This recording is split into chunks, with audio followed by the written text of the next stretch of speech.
Back to my YouTube channel. আজি মই দুখন জেনেৰেশ্যন একদম ফেমাছ বাইক লৈ আহিছোঁ, R15 V2 আৰু একচুৱেলি এখন V1 বুলি ভাবিব বহুতে, এখন V2S হয় আৰু এখন আপোনাৰ চবেই চিনি পায়, এতিয়া ট্ৰেণ্ডিঙত আছে V4, এখন M হয়। মানে দেখাব বিচাৰিছোঁ আপোনাৰ জেনেৰেশ্যনৰ পৰা কি কি চেঞ্জেছ আহিলে। এতিয়া মই আপোনালোকক চিটিং পজিশ্যনটো দেখাব বিচাৰিছোঁ। এখন অলপ এগ্ৰেছিভ হয় বহাটো, কিছুমানে ভাল পায় লং জাৰ্ণিৰ কাৰণে, কমফৰ্টেবলে হয়, হ'লেও অলপ কঁকাল বিষাব এখনত আৰু পিছপিনা বহা পিলিয়নটোৰ কাৰণে অলপ দিগদাৰ হয়। কিন্তু ৱেটটো এখনৰ বেছি পাইছোঁ মই এইখনতকৈ।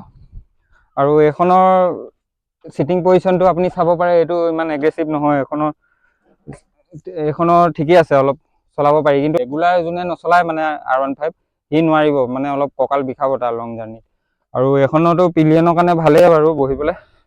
আৰু ক'বলৈ গ'লে মই যিমানটো চলাইছোঁ এইখনৰ হাই স্পীডটো অলপ বেছি আছে আৰু পিকআপটো এখনৰ অলপ বেছি আছে এখনতকৈ, কিন্তু মাইলেজটো দুটা একেই ক'বলৈ গ'লে। এখন 155cc আৰু এখন 150cc, মাইলেজ ডিফাৰেঞ্চটো হ'ব নালাগে বাৰু, 50+ দিয়ে দুখনে।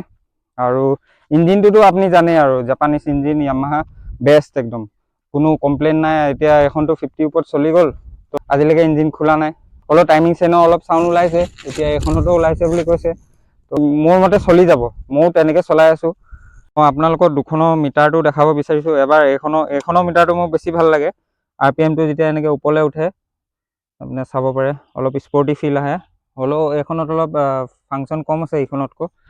গেৰ ইণ্ডিকেটৰ আৰু TCS একো নাই, মানে এখন একদম বাইক আৰু এইখনত আপোনাৰ চব TCS আপোনাৰ ABS চব আছে। হ'লেও এইখনৰ মিটাৰটো বেয়া নালাগে, কিন্তু সিখনৰ মোৰ বেছি ভাল লাগে আৰু চবৰ নিজৰ নিজৰ অপিনিয়ন আৰু। ফ্ৰণ্টৰ টায়াৰ চাইজটো এখনত আহে আপোনাৰ 90/70 আৰু এইখনত 100/90/70। ফ্ৰণ্ট বেক দুটাই 10 mm ৱাইড। এইখনৰ 10 mm ফ্ৰণ্টটোও বেছি আৰু বেক চাইডৰটোও বেছি সেইখনতকৈ।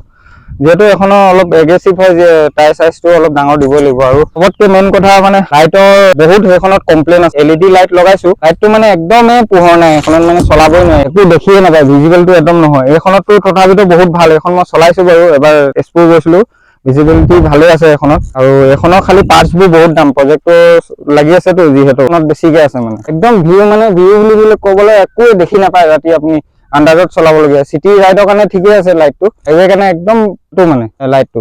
MT-15খন মোৰ ইমান ভাল নালাগে, অলপ চাপৰি টাইপ ফিল আহে। সেইখনে R15খনে অলপ ভাল লাগে, মানে কাৰণ ল' মেইনটেনেঞ্চ, আপোনাৰ মেইনটেনেঞ্চ বুলিবলৈ একো নাই। মেইনটেনেঞ্চ কৰি মইতো বাহিৰতো ছাৰ্ভিচ কৰাইছোঁ, হ'লেও আজিলৈকে একো কমপ্লেইন পোৱা নাই। ফটো এখন লৈছিলোঁ, সেইখনতো মই R15 মানে মোৰ ফেভৰেট বাইক বুলি ক'ব লাগিব, মানে ল' মেইনটেনেঞ্চ, মাইলেজো একদম বেষ্ট। এখন চিটি ৰাইডৰ কাৰণে ফটোটো ভিডিঅ'টো বেছি ভাল আহে। বেক চাইডটো দেখাব বিচাৰিছোঁ আপোনাৰ, এইখনৰ হাইটটো অলপ বেছি আছে বেক চাইডে।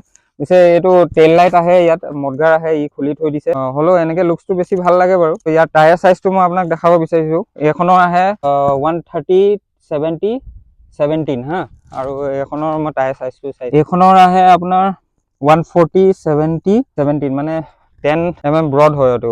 লুকছতটো ফাৰ বেটাৰ এখনেই বেছি ধুনীয়া লাগে। এইখনটো আপোনাৰ পুৰা R1ৰ পুৰা কপি আৰু। BSP হিচাপেতো মোৰ একজেক্টলি মনত নাই ফিগাৰটো, চাই মেলি মই লগাই দিম বাৰু।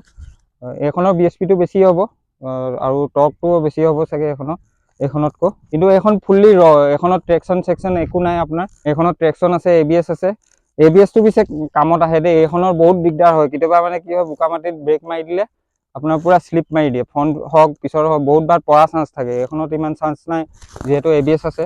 TCSটো মই ইমান কামৰ বুলি নাভাবোঁ, কাৰণ সৰু বাইকৰ কাৰণে, হেভি বাইকৰ কাৰণে হ'লে বেলেগ কথা, কিন্তু ABSটো লাগে দেই বাইকত, মানে বিশেষকৈ অফ ৰোডিঙৰ টাইমত মানে ABSটো লাগে, আৰু ABSটো কামত দিয়ে। ছাইড ভিউটো এবাৰ দেখাব বিচাৰিম। এইখনৰ ফেয়াৰিংটো ষ্টাইলটো এনেকুৱা ডুপ্লিকেট আৰু V1ৰ আপোনাৰ খালি চাইলেঞ্চাৰটো বেলেগ আছিলে, পিছপিনৰ টায়াৰটো একদম সৰু আছিলে, মানে ফ্ৰণ্ট টায়াৰ চাইজটো যিমান পিছপিনৰটো সিমান আছিলে। সেইখনৰ লুকছটো মোৰ ইমান ভাল নালাগে টায়াৰটোৰ কাৰণে বিশেষকৈ, কিন্তু সেইখনত এটা মই শুনিছোঁ মানে জাপানৰ পৰা ইম্পৰ্ট হোৱা ইঞ্জিনটো আছিলে, এইটো মেড ইন ইণ্ডিয়া নেকি ইঞ্জিনটো, কিন্তু এইখনৰ লুকছত মানে সেইখনতকৈ এইখন বেছি ভাল লাগে। আৰু বেটাৰ সেইখনটো অবভিয়াছলি এখন বেটাৰ লাগিবই, প্ৰেক্টিকেল ডেইলি ইউজত চলাওঁ বুলি ক'লে এইখন মোৰ মতে বেছি কমফৰ্টেবল হ'ব এইখনতকৈ। মোৰতো R15 ভাল লাগে। আপোনালোকৰ ফেভৰেট বাইকখন কমেণ্ট কৰিবচোন কি হয়। যদি এইটো বাইকৰ ৰিভিউ চাই ভাল পালে আৰু কি বাইকৰ আপোনাৰ ৰিভিউ বিচাৰে আপোনালোকে জনাবচোন। বাহিৰত আছে যদি নাজানো, আমাৰ ইয়াতো নৰ্থ ইষ্টত মই V2 আৰু V4 কম্পেৰিজন মই এতিয়ালৈকে দেখা নাই। মই ভাবিলো এবাৰ এইজন ভিডিঅ' এটা বনাই দিওঁ, যিহেতু মোৰো ফেভৰেট বাইক, মোৰো মানে দুখন একেলগত এবাৰ চাব মন আছিলে, পালেগেনো দেখিবলৈ।